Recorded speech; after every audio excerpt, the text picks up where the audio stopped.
Pyetja e dytë. Dita, pse quhet dita e llogarisë? Çfarë do ndodh me veprat e njerëzve atë ditë?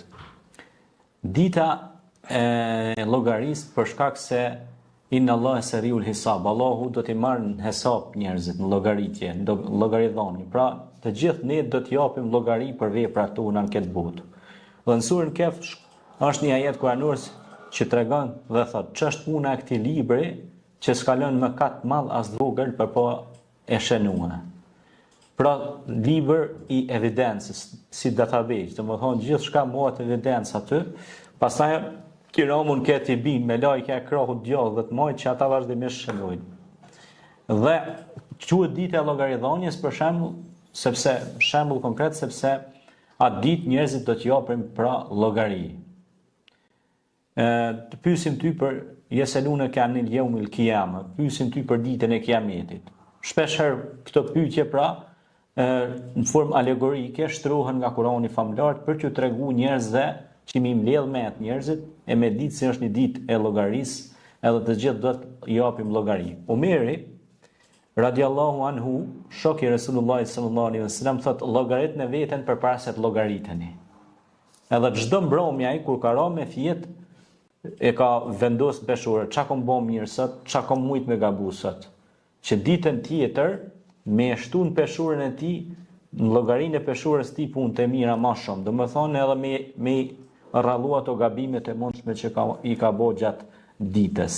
Prandaj ne duhet të marrim një lloj evidence, sot kemi mundësi brenda logjikës tonë njerëzore, sepse kur harrojmë dhe gabojmë na fal Zoti, pra që të rreshtohemi në vepruesit e veprës së mirë, që në atë mënyrë kur dalim me dhënë llogari ditën e gjykimit, atëherë për veprat e njerëzve që pyetët, është shumë e rëndësishme sepse çdo vepër do të pasqyrohet, a kupton ajo? Faman ya'mal mithqala dharratin khayran yarah wa man ya'mal mithqala dharratin sharran yarah.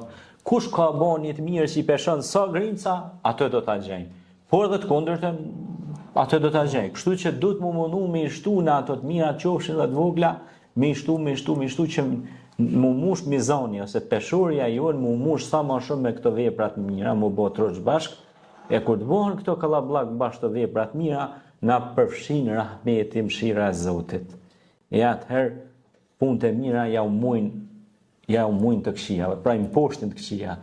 Edhe kështu që na do të më mundu, qoftë me ushqy një të varfër, një njëri në nevojë, një të smur, me supërtu përmes shoqatës, përmes aktiviteteve, përmes akteve bamirës se populli ju në më konë ma shumë bamirës, edhe ata që Zoti ju ka dhënë pasuri për shembull që janë pronar për shembull të firmave të mëdha, bizneseve, për shembull që kanë karburante, pumpat benzinit ose kështu me radhë, duhet me menu pak edhe ata që kanë me dek një ditë, kanë me dhënë krejt, ato si morrin me veti typen i kanë marrë, dhe me nda diçka për njerëzit nevojë, për studentët, për të rinjt, për moshat që janë në zhvillim, për krijimin e familjes së re, mi suportu ata, mi ndihmu atyne, që edhe ata me pas një jetë solide të qëndrueshme edhe me kriju pra me formu një shoqni të shnosh.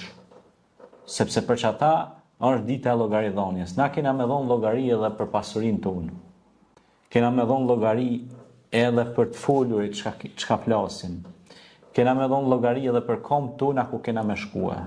Për koma jota ka shku në punë të mira, në punë të këqija.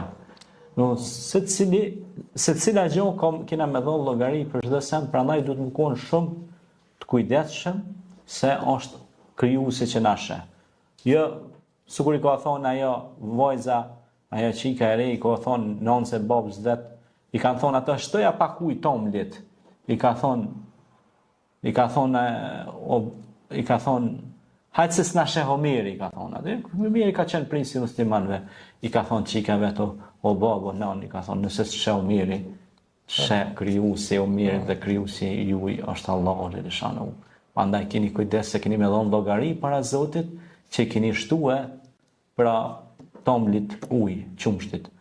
Pra gjithçka duhet me pas shumë kujdes, pra se ato tani mbledhen të buhen, e bëhen sikur një lamshi zi, edhe është shumë problem pastaj se duhet me punu shumë për me zhbohat lëmsh edhe me drejtu punën ka siratal mustaqimi, rruga e drejtë. Faleminderit. Faleminderit juve.